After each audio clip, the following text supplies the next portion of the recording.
Hello students, welcome to Distance EduTech. I am Ashish Singh, a science teacher, and we are going to study about a very interesting and very fresh topic which name is components of food. Students, जैसा कि आपको हम बताएं कि ये जो हमारा class start हो रहा है, ये जो सेशन हमारा स्टार्ट हो रहा है, वो बहुत ही एक मज़ेदार चैप्टर के साथ, बहुत ही एक इंटरेस्टिंग चैप्टर के साथ, जो कि फूड से रिलेटेड है। आप जानते ही हैं कि बच्चों को फूड से कितना प्यार होता है। तो ये जो चैप्टर है हमारा खाने से रिलेटेड, फूड से रिलेटेड एक चैप्टर है जिसका नाम है कंपोनेंट्स ऑफ फूड। यानी कि जो फूड हम लोग खाते हैं उस फूड के अंदर हम लोग किस किस तरह के टाइप्स को, किस किस तरह के टाइप्स ऑफ न्यूट्रिएंट्स को, एनर्जी देने वाले सब्सटेंस को हम लोग इनटेक करते हैं। यानी जो फूड खाते हैं उसके कौन कौन से कंपोनेंट होते हैं, कौन कौन सा उनका पार्ट होता है। ठीक है, तो इस चैप्टर में हम लोग एक जो भी फूड को इनटेक करते हैं अपने ब्रेकफास्ट में, अपने मील में, अपने डिनर में, उन सारे फूड के अंदर किस प्रकार से एनर्जी देने वाले न्यूट्रिएंट मौजूद होते हैं और किसमें मौजूद नहीं होते हैं। ये यानी कि समझिए, तो जो भी हम लोग खाना खाते हैं, जो भी हम लोग नाश्ता करते हैं, जो भी हम लोग भोजन करते हैं, उनका टोटल स्टडी हम लोग इस चैप्टर में करने जा रहे हैं। और आपको इस चैप्टर को शुरू करने से पहले थोड़ा सा इस चैप्टर के खत्म होने के स्ट्रेटजी के बारे में आपको बता दें कि ये जो हमारा चैप्टर है, ये चैप्टर को हम लोग टोटल 2 पार्ट में क्या करेंगे, कंप्लीट करेंगे। और ये जो हमारा पार्ट है वो पार्ट 1 है। इट मीन्स कि एक पार्ट और हमारे चैप्टर का है, और इस चैप्टर के अंदर जो भी कंसेप्ट, दो भी एक्सप्लेनेशन आपको पढ़ने हैं या हम आपको पढ़ाएंगे, ये टोटल 2 पार्ट में आपको पढ़ाएंगे। और बहुत ही मजे के साथ, बहुत ही इंटरेस्ट के साथ, बहुत ही अच्छे एनर्जी के साथ हम लोग इस चैप्टर को पढ़ेंगे। और एक भी डाउट हम कोशिश करेंगे, हम प्रयास करेंगे कि आपका एक भी डाउट इस चैप्टर से आपके पास ना रह जाए। तो आइए स्टार्ट करते हैं अपना बहुत ही सुंदर सा चैप्टर जिसका नाम है components of food. Components of food, ठीक है। तो सबसे पहले हम लोग देखेंगे अपने ओवरव्यू को कि हम लोग इस चैप्टर में क्या क्या पढ़ने जा रहे हैं। तो हम लोग इस इंटायर चैप्टर में हम सिर्फ इस पार्ट का बात नहीं कर रहे हैं। ये जो मेरा ओवरव्यू है बाबू, ये हमारे इंटायर चैप्टर का है, यानी कि पार्ट 1 का और पार्ट 2 का। यानी कि पार्ट 1 और पार्ट 2 दोनों मिला के हम इस चैप्टर में क्या क्या पढ़ेंगे। तो हम सबसे पहले पढ़ेंगे न्यूट्रिएंट्स और उसके टाइप्स के बारे में। यानी कि हमारे फूड के अंदर जो भी हम फूड खाते हैं, हमारे फूड के अंदर जो न्यूट्रिएंट्स होते हैं। अब ये न्यूट्रिएंट्स क्या होता है, बिल्कुल टेंशन नहीं लेना है, 1% टेंशन मत लीजिए। इस न्यूट्रिएंट्स का कंसेप्ट आपके दिमाग में हम भर देंगे, तो टेंशन मत लीजिए। तो ये जो भी हम लोग फूड इनटेक करते हैं उस फूड में जो ये न्यूट्रिएंट्स पाए जाते हैं, तो ये न्यूट्रिएंट्स होते क्या हैं और ये कितने टाइप्स के होते हैं, सबसे पहले तो हम लोग इसको समझेंगे। और फिर हम लोग पढ़ेंगे एक बैलेंस डाइट क्या होता है, एक बैलेंस डाइट किस प्रकार से हम लोग डेकोरेट कर सकते हैं, एक बैलेंस डाइट किस प्रकार से हम लोग ले सकते हैं, बैलेंस डाइट का एडवांटेज क्या होता है, बैलेंस डाइट ना लेने का डिसएडवांटेज क्या होता है। इस सभी चीज़ के बारे में हम इस चैप्टर में जानेंगे। डिफिशियंसी डिजीज के बारे में जानेंगे, यानी कि वैसे बीमारी के बारे में समझेंगे, वैसे रोग के बारे में समझेंगे जो किसी ना किसी न्यूट्रिएंट की कमी से होने वाला है।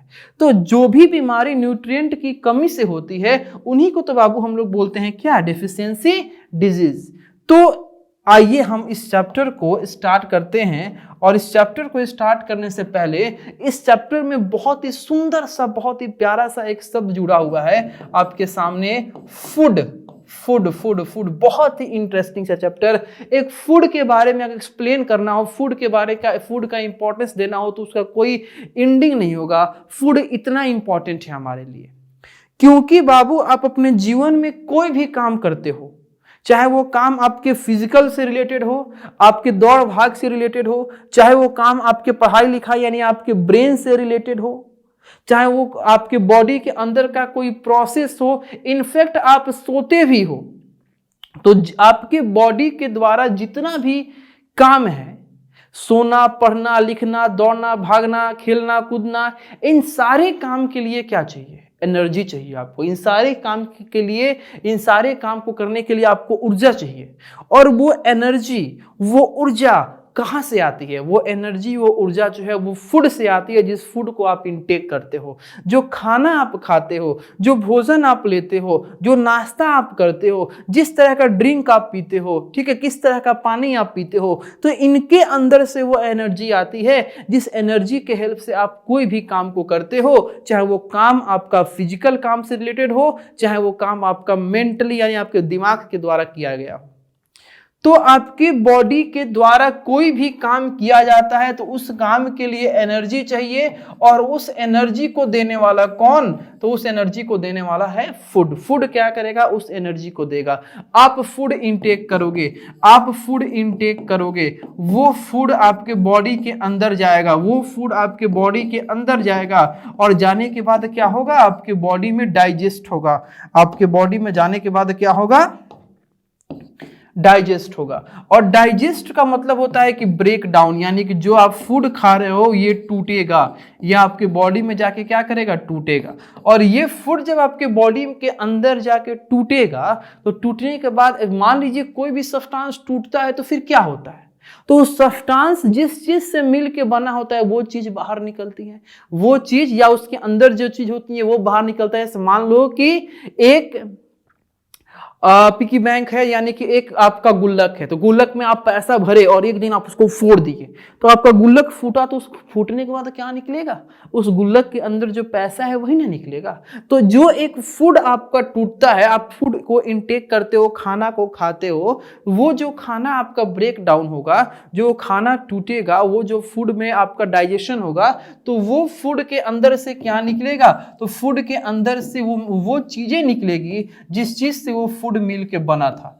तो अब समझिए कि एक फूड के अंदर क्या क्या हो सकता है, एक फूड के अंदर क्या क्या हो सकता है। तो देखिए, जो फूड है उसके अंदर आपके कुछ इंपॉर्टेंट क्या होते हैं? सब्सटेंस होते हैं, जो सब्सटेंस से आपको एनर्जी मिलता है या आप एक्टिव रहते हो, आपका बॉडी किसी डिजीज के से फाइट कर सकता है, आपके बॉडी के अंदर सेल बनते हैं, ये सारा सब्सटेंस आपके फूड के अंदर ही मिलेगा।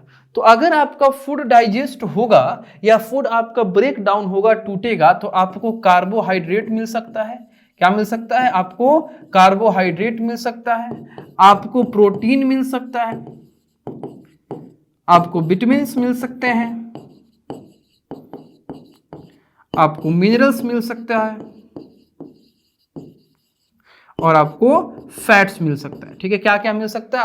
आपको कार्बोहाइड्रेट मिल जाएगा, आपको प्रोटीन मिल जाएगा, आपको विटामिन मिल जाएगा, आपको मिनरल मिल जाएगा, और आपको फैट मिल जाएगा। तो अगर आपके बॉडी के अंदर जो फूड है वो फूड क्या कर रहा है? ब्रेक हो रहा है, टूट रहा है, डाइजेस्ट हो रहा है, तो आपके बॉडी के अंदर से यानी उस फूड के अंदर से कार्बोहाइड्रेट निकले के आपके बॉडी के सेल को मिलेंगे, उस फूड के अंदर से प्रोटीन निकलेगा और आपके बॉडी के अंदर सेल को मिलेगा, उस फूड के अंदर से विटामिन निकलेंगे और आपके बॉडी के अंदर सेल को मिलेंगे, और उस फूड के अंदर से मिनरल्स और फैट निकलेगा और आपके बॉडी के अंदर आपके सेल को मिलेगा, और आपका सेल इनसे क्या निकालेगा? एनर्जी निकालेगा, और एनर्जी निकाल के आपके बॉडी के अलग अलग ऑर्गन को देगा, और आपके बॉडी के सारे ऑर्गन क्या करेंगे? अपने अपने काम करेंगे, है ना। तो अब हम अपने मेन टॉपिक पे चलते हैं, जो कि है हमारा न्यूट्रिएंट्स। तो न्यूट्रिएंट्स होता क्या है? ठीक है, तो फूड जो भी हम लोग खाना को खाते हैं, तो उस खाने के अंदर कुछ यूजफुल सब्सटेंसेस होते हैं, बहुत ही ज्यादा यूजफुल कुछ सब्सटेंसेस होते हैं, जो क्या करते हैं? हमारे बॉडी के अंदर जो भी आपका ग्रोथ होता है या हमारे बॉडी को जिंदा रखने में क्या करते हैं? हेल्प करते हैं। तो उस यूजफुल सब्सटेंसेस को ही हम लोग क्या कहते हैं? न्यूट्रिएंट्स कहते हैं, जो कि अभी आपको हम बताए हैं यहाँ पे कि हमारे फूड के अंदर वो कौन कौन से यूजफुल सब्सटेंसेस होते हैं जिससे हमको अलग अलग तरह का एडवांटेज मिलता है। उनमें से कोई हमको एनर्जी देता है, उनमें से कोई हमारे सेल का फॉर्मेशन करता है, उनमें से कोई हमको डिजीज से लड़ने का शक्ति प्रदान करता है। ठीक है, तो ये सारा जो यूजफुल सब्सटेंस है जो एक फूड के अंदर से निकलता है, तो उनका नाम है कार्बोहाइड्रेट, उनका नाम है प्रोटीन, उनका नाम है विटामिन, उनका नाम है मिनरल, उनका नाम है फैट। ठीक है, तो अब हम लोग देखते हैं कि हमारा न्यूट्रिएंट्स क्या होता है, तो एक लाइन में समझते हैं कि food contains some useful substances that organism need to live and grow. These useful substances या useful components are called nutrients. कि फूड के अंदर कुछ यूजफुल सब्सटेंसेस होते हैं, जिन यूजफुल सब्सटेंसेस का एक ऑर्गेनिज्म को जरूरत होता है अपने जीवन को चलाने के लिए, जिंदा रहने के लिए, अपने अंदर ग्रो करने के लिए, उससे यूजफुल सब्सटेंसेस को हम लोग क्या कहते हैं, या यूजफुल कंपोनेंट्स को हम लोग क्या कहते हैं, तो न्यूट्रिएंट्स कहते हैं। क्या कहेंगे बाबू, तो न्यूट्रिएंट्स कहेंगे। अब बात आती है कि क्या ये एक ही प्रकार के न्यूट्रिएंट्स सारे फूड में होते हैं? नहीं, सारे फूड में एक ही प्रकार के न्यूट्रिएंट नहीं होते हैं। हर एक फूड जो है वो अलग अलग तरह के न्यूट्रिएंट को कंटेन करने के लिए रिस्पॉन्सिबल होता है, जिम्मेदार होता है। तो टोटल न्यूट्रिएंट जो होते हैं वो आपका 5 प्रकार के हम लोग पढ़ेंगे: कार्बोहाइड्रेट, फैट, प्रोटीन, विटामिन और मिनरल्स। अब ऐसा बात नहीं है कि इसमें से आपके जितने भी खाने वाले खाद्य पदार्थ हैं, जिसको हम लोग ईडेबल पार्ट भी बोलते हैं या ईडेबल प्रोडक्ट भी बोलते हैं, तो जितने भी आपके फूड हैं वो सिर्फ और सिर्फ किसी एक ही न्यूट्रिएंट को कंटेन करेंगे, ऐसा बिल्कुल नहीं है। बहुत सारे ऐसे आपके फूड आइटम्स होते हैं जो 2 या 2 से ज़्यादा न्यूट्रिएंट को कंटेन करते हैं, और बहुत सारे ऐसे फूड आइटम्स होते हैं जो खास प्रकार के एक ही किसी ना किसी न्यूट्रिएंट को कंटेन करने के लिए जाने जाते हैं। ठीक है, तो ये हमारा न्यूट्रिएंट्स का 5 टाइप है, 5 मेंबर हैं। पहला मेंबर है कार्बोहाइड्रेट, दूसरा मेंबर है फैट्स, तीसरा मेंबर है प्रोटीन्स, चौथा मेंबर विटामिन्स, और 5वां और आखिरी मेंबर हमारा मिनरल है। ये मत समझिएगा कि किसी फूड में यूजफुल सब्सटेंसेस सिर्फ यही 5 होते हैं, नहीं। किसी फूड में यूजफुल सब्सटेंसेस सिर्फ यही 5 नहीं होते हैं, और भी 1-2 यूजफुल सब्सटेंसेस होते हैं, लेकिन उनको हम न्यूट्रिएंट्स के कैटेगरी में नहीं रखते हैं। जैसे कि हमारा रफेज आपका क्या होता है, खास प्रकार का फाइबर होता है, वाटर, ठीक है, ये वाटर भी हमारे बॉडी के लिए बहुत इंपॉर्टेंट है। लेकिन रफेज और वाटर को हम लोग फूड ये न्यूट्रिएंट की कैटेगरी में नहीं रखते हैं। तो न्यूट्रिएंट टोटल हमारा ये 5 प्रकार का है: कार्बोहाइड्रेट, फैट, प्रोटीन, विटामिन और मिनरल्स। ठीक है,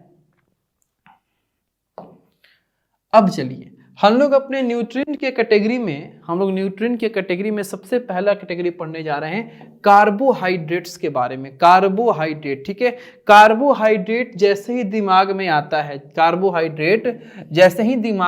है वैसे ही आप ये समझ लेना कि एक ऐसा न्यूट्रिएंट जिससे हमको एनर्जी मिलने वाला है। क्या मिलने वाला है? एनर्जी। यानी कि कार्बोहाइड्रेट हमको क्या देता है, या लिविंग थिंग्स को क्या देता है? एनर्जी देता है। ठीक है, तो carbohydrates are the sources of energy and the food items containing carbohydrate are called energy giving food.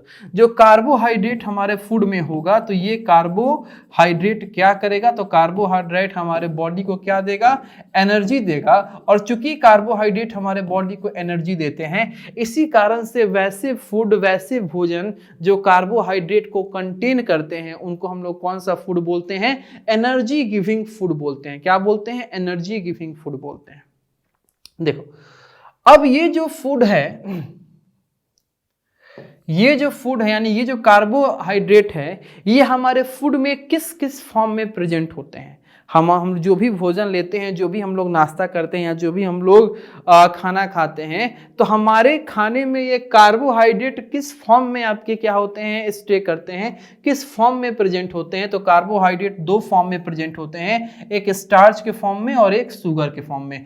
Starch जो कि हमारे प्लांट्स में होता है, हमारे ग्रीन प्लांट्स में होता है, और शुगर जो कि हमारे ह्यूमन बीइंग के फूड में होता है। ठीक है, तो कार्बोहाइड्रेट 2 फॉर्म्स में होंगे, एक शुगर के फॉर्म में और एक स्टार्च के फॉर्म में। ठीक है, अगर हम अपने फूड प्रोडक्ट्स का बात करें तो वो कौन कौन सा हमारे ह्यूमन बीइंग के कंज्यूम में आने वाला फूड प्रोडक्ट है जिसमें हमारा कार्बोहाइड्रेट ज़्यादा मात्रा में मिलता है?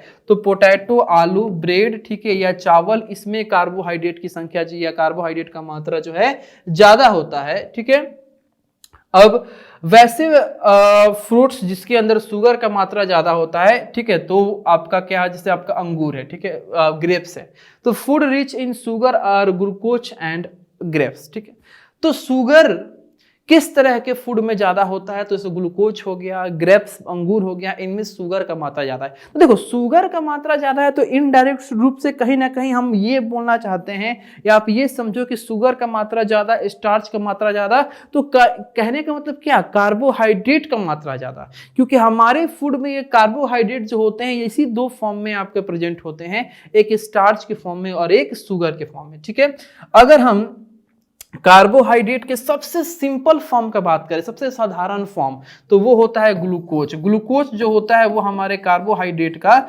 सबसे सिंपलेस्ट फॉर्म होता है, जो ह्यूमन बीइंग और प्लांट दोनों के अंदर पाया जाता है। ठीक है,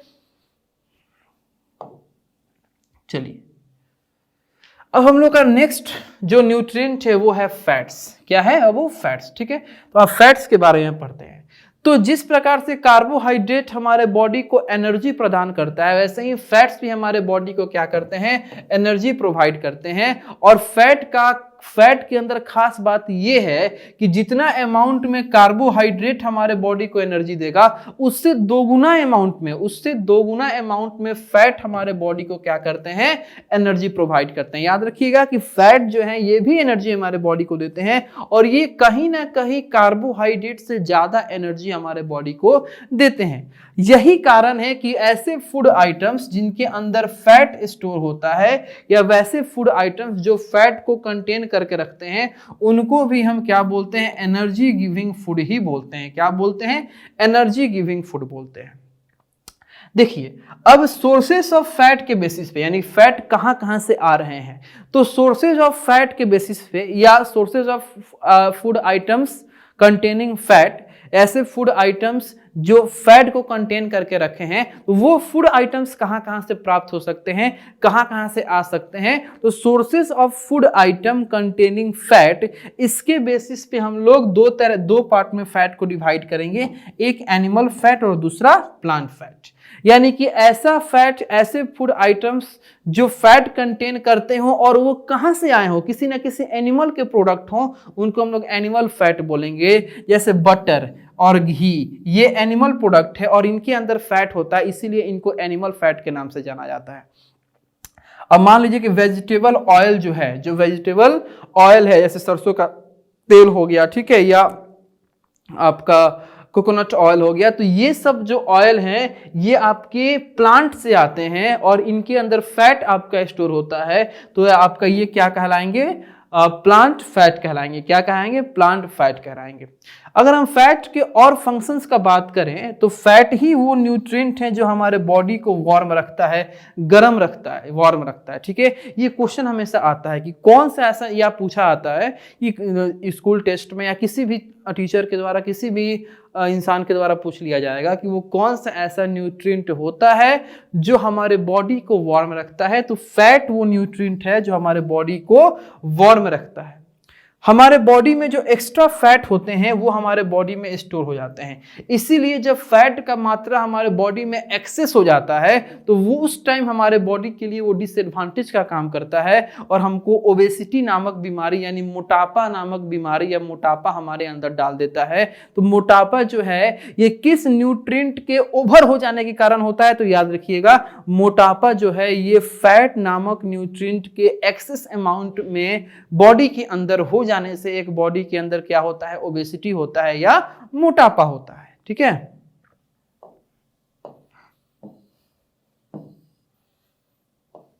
चलिए अब हम लोग अपने न्यूट्रिएंट्स के जर्नी में, दो तरह के न्यूट्रिएंट्स को तो पढ़ लिए। ठीक है, कौन कौन से, हम लोग कार्बोहाइड्रेट को पढ़ लिए,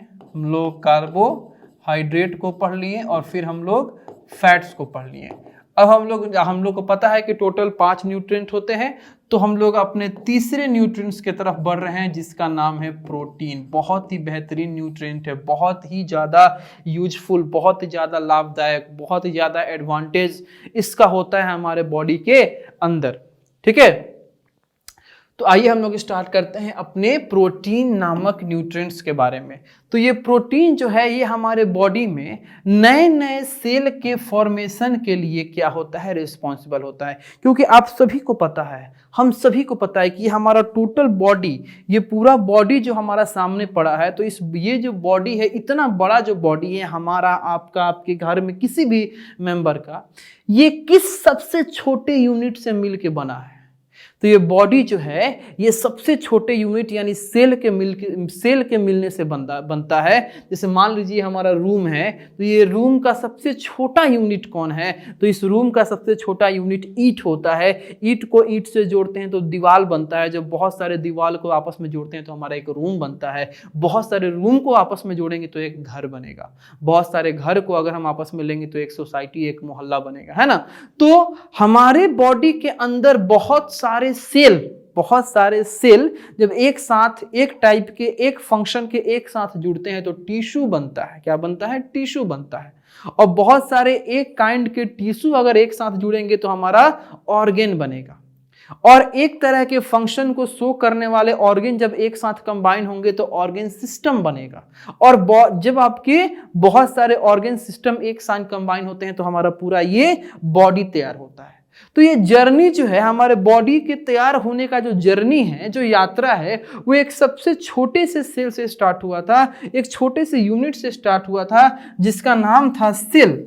तो ये जो सेल है ये आपका लाखों की संख्या में प्रतिदिन हमारे बॉडी में आपका डिस्ट्रॉय होते हैं, प्रतिदिन आपके मर जाते हैं, बर्बाद होते हैं। और उससे आपके कई गुने ज्यादा, 3 गुना 4 गुना ज्यादा हमारे बॉडी में प्रतिदिन बनते भी हैं। तो हमारे बॉडी में ज्यादा से ज्यादा मात्रा में नया नया सेल जो बनता है वो किसके कारण बनता है? तो इसी न्यूट्रिएंट के होने के कारण बनता है। यानी प्रोटीन का काम है हमारे बॉडी के अंदर नए नए सेल को क्या करना, बनाना, या जो सेल आपके क्या हो चुके हैं, डैमेज हो चुके हैं, उस सेल को क्या करना, रिपेयर करना। यानी हमारे बॉडी के मैन्युफैक्चरिंग में इसका बहुत बड़ा एक रोल होता है, क्योंकि हमारे बॉडी के मैन्युफैक्चरिंग में सेल का बहुत बड़ा रोल है। और सेल को बनाने के लिए ये न्यूट्रिएंट जो है हमारा प्रोटीन जो है ये रिस्पॉन्सिबल होता है। अब देखिए यही कारण है कि वैसे फूड आइटम्स जो प्रोटीन को कंटेन करते हैं, वैसे फूड आइटम्स जो प्रोटीन को कंटेन करते हैं उनको हम बॉडी बिल्डिंग फूड भी बोलते हैं। क्या बोलेंगे? वैसे फूड आइटम जो प्रोटीन को कंटेन करेंगे उनको हम लोग बॉडी बिल्डिंग फूड भी बोलेंगे। बॉडी बिल्डिंग फूड यानी कि वैसे फूड जो प्रोटीन को कंटेन करेंगे। ठीक है, देखिए इन सब का जो नाम है, जैसे कार्बोहाइड्रेट एनर्जी गिविंग फूड, हमारा फैट था वो भी एनर्जी गिविंग फूड, यह हमारा प्रोटीन है इसका नाम है बॉडी बिल्डिंग फूड। तो ये सबका जो आपका दूसरा नाम है या अनदर नेम है, ये सब इनके फंक्शन के ऊपर डिपेंड है। कार्बोहाइड्रेट और फैट का काम था एनर्जी देना, तो उनका नाम पड़ गया एनर्जी गिविंग फूड। ये जो है आपका प्रोटीन, इसका काम है सेल का फॉर्मेशन करना, तो इसका नाम हो गया बॉडी बिल्डिंग फूड। ठीक है बाबू। अब देखिए जिस प्रकार से फैट का जो सोर्स था वो एनिमल और प्लांट दोनों था, या एनिमल प्रोडक्ट या प्लांट प्रोडक्ट दोनों थे, तो इस हिसाब से हम लोग फैट को 2 पार्ट में बांटे थे, एनिमल फैट और plant fat. Same to same उसी प्रकार से प्रोटीन जो है ये भी आपके 2 तरह के फूड प्रोडक्ट में पाया जाता है। एक फूड प्रोडक्ट जो एनिमल से आता है और एक फूड प्रोडक्ट जो प्लांट से आता है। तो वैसे फूड प्रोडक्ट जिसमें प्रोटीन पाया जाता हो और वह एनिमल से आता हो तो उसको हम लोग बोलेंगे एनिमल प्रोटीन, और वैसे फूड प्रोडक्ट जो प्लांट से आता हो और उनमें प्रोटीन पाया जाता हो तो उनको हम लोग बोलेंगे प्लांट प्रोटीन। क्या बोलेंगे? Plant protein.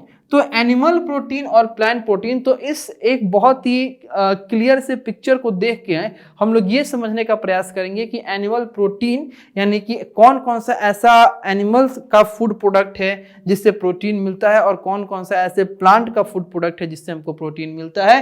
तो फिश, मछली, ठीक है, रेड मीट यानी कि चिकन का, मटन का मीट, सेलफिश, रेड मीट आपका किसका मीट समझोगे? मटन, यानी कि समझते ही हो। ठीक है, इसके आगे बताने की जरूरत तो है नहीं। मटन हो गया, सेलफिश हो गया, चिकन हो गया, स्क्विड हो गया, ऑर्गेन हो गया, अंडा एग हो गया, श्रिम्प हो गया। ठीक है, तो इन सब चीजों में आपका प्रोटीन मौजूद होता है और इन सब चीजों को खाने से प्रोटीन मिलता है। लेकिन हम इसको ये समझिए तो बढ़ावा नहीं दे रहे हैं, ठीक है। इस वीडियो के माध्यम से हम ये आपको नहीं बोल रहे हैं कि आप मांस मछली खाइए, आप स्क्विड, एग और रेड मीट खाइए। एज ए टीचर बस आपको हम ये बता रहे हैं कि इसमें प्रोटीन होता है, ठीक है। बहुत सारे बच्चे नहीं भी खाते होंगे, बहुत सारे बच्चे खाते भी होंगे अगर, तो ये सारी चीजें तो नहीं खाते होंगे। हाँ, वो एग खाते होंगे, चिकन खाते होंगे और मटन खाते होंगे और फिश खाते होंगे, बाकी ये सारी चीजें शायद वो नहीं खाते होंगे और खाना भी नहीं चाहिए। कोई भी चीज खा लेना ये कोई बहुत बड़ा उपलब्धि नहीं है, ठीक है।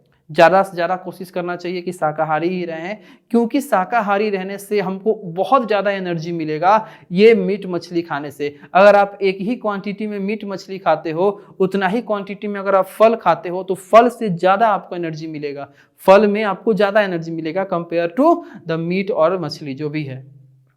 अब देखिए, बेस्ट प्लांट बेस्ड प्रोटीन्स, यानी कि प्लांट बेस्ड प्रोटीन, यानी कि ऐसे प्लांट प्रोडक्ट जो ऐसे आपके फूड आइटम जो प्लांट से आते हैं और उनके अंदर क्या होता है, प्रोटीन जो है वो आपका कंटेन होता है। तो बीन्स, ठीक है, लेंटिल्स, ओट्स, ठीक है, चिकपीस, नट्स, बादाम, ठीक है, एडमैम, हेम्प सीड, क्विनो, टोफू, ये सब क्या है, ये टोटल आपके प्लांट से आए हुए या प्लांट से प्राप्त हुए फूड प्रोडक्ट हैं और इनके अंदर प्रोटीन जो है ये कंटेन होता है, इनके अंदर प्रोटीन हमको मिलता है। अब नेक्स्ट और बहुत इंपॉर्टेंट न्यूट्रिएंट, जैसे इंपॉर्टेंट तो हमारा प्रोटीन भी था, इंपॉर्टेंट हमारा कार्बोहाइड्रेट भी था, इंपॉर्टेंट हमारा फैट भी था, लेकिन इन सब में सबसे ज़्यादा इंपॉर्टेंट हमारा जो आपका आने वाला या आ गया जो न्यूट्रिएंट है वो है विटामिन्स। विटामिन्स क्या करते हैं, तो विटामिन्स हमारे बॉडी को, ठीक है, हमारे बॉडी को प्रोटेक्ट करते हैं। किससे प्रोटेक्ट करते हैं बाबू, तो हमारे बॉडी को डिजीज से प्रोटेक्ट करते हैं। हमारे बॉडी के अंदर जो तरह तरह की बीमारियां हो जाती हैं, हमारे बॉडी के ऑर्गन्स में तरह तरह की जो बीमारियां हो जाती हैं, तो इन बीमारियों से प्रोटेक्ट करने का काम किसका होता है, विटामिन्स का। यानी कि आपके बॉडी के अंदर अगर ज़्यादा मात्रा में विटामिन होगा, जितना आपके बॉडी को रिक्वायर है, एक्सेस अमाउंट हम नहीं बोल रहे हैं, जितना बॉडी को आपको रिक्वायर है, अगर उतना मात्रा में आपको अंदर विटामिन है तो आपको बहुत कम कोई ना कोई बीमारी होगा। बहुत सारे बीमारी से ये हमारा विटामिन जो करेगा, फाइट करेगा और हमारे अंदर बीमारी को आने ही नहीं देगा और डिजीज से हमको क्या करता है, प्रोटेक्ट करता है, ठीक है। अब देखिए, ये जो विटामिन है ये हमारे बोन्स को, यानी हमारे हड्डियों को, हमारे दांतों के बीच में जो गैपिंग होती है, यानी कि हमारा मसूड़ा जो है, गम्स को, हमारे आंखों को, ये सारे ऑर्गन्स को ये विटामिन क्या करता है, हेल्दी रखता है, स्ट्रांग रखता है, ठीक है। अब ऐसे आइटम्स जिनके अंदर विटामिन होते हैं, ऐसे फूड आइटम्स जिनके अंदर विटामिन पाए जाते हैं या विटामिन कंटेन होते हैं, उस खास तरह के फूड आइटम्स को हम लोग क्या बोलेंगे बाबू, प्रोटेक्टिव फूड। देखिए, ये भी जो नाम है विटामिन का ना, प्रोटेक्टिव फूड, ये इसके फंक्शन के ही बेसिस पर रखा गया है। कार्बोहाइड्रेट एनर्जी दे रहा था, फैट एनर्जी दे रहा था, तो उनका नाम था एनर्जी गिविंग फूड, है ना।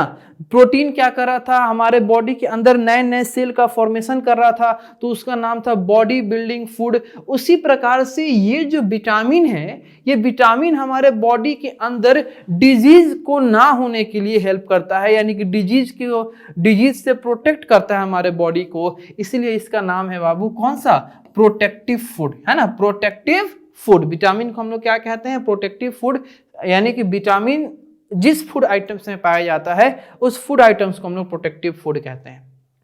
देखो, बहुत इंपॉर्टेंट टॉपिक, हमारा कार्बोहाइड्रेट का कोई खास टाइप नहीं था, फैट का भी कोई खास टाइप नहीं था, सोर्स के बेसिस पे दो टाइप का फैट था, एक प्लांट फैट और एक एनिमल फैट। प्रोटीन का भी कोई खास टाइप नहीं था, सोर्स के बेसिस पे दो टाइप का प्रोटीन था, एक एनिमल प्रोटीन और एक plant protein.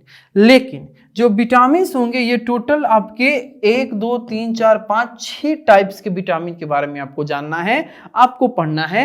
Vitamin A, vitamin B, vitamin C, vitamin D, vitamin E and vitamin K. देखिए, आप लोग सोच रहे होंगे कि सर आप ये क्यों बोल रहे हैं कि 6 टाइप्स के विटामिन को आपको पढ़ना है। आपको हम इसलिए बोले क्योंकि जब आप आगे के सेक्शन में जाइएगा तो ये बी सी भी फिर से क्या होंगे, अपने टाइप्स में बटेंगे और ये बी B1 में, B2 में, सी C1 में, C2 में, इस टाइप से ये बट जाते हैं और बहुत लंबा सा एक चार्ट हो जाता है। लेकिन अभी आपको सिर्फ इतना ही पढ़ना है कि विटामिन जो होंगे उनको हम 3 और 3 6 टाइप्स में डिवाइड करेंगे, vitamin A, vitamin B, vitamin C, vitamin D और vitamin E and vitamin K. अब देखिए इनके सॉल्युबिलिटी नेचर के बेसिस पे इन सारे विटामिन के यानी कि A B C D E and K, इनके सॉल्युबिलिटी नेचर के बेसिस पे हम इसको दो टाइप में डिवाइड करते हैं। जो हमारा विटामिन ए होता है, जो विटामिन डी होता है, विटामिन ई होता है और विटामिन के होता है, इनको हम लोग फैट सॉल्युबल विटामिन कहते हैं। इनको हम क्या कहते हैं?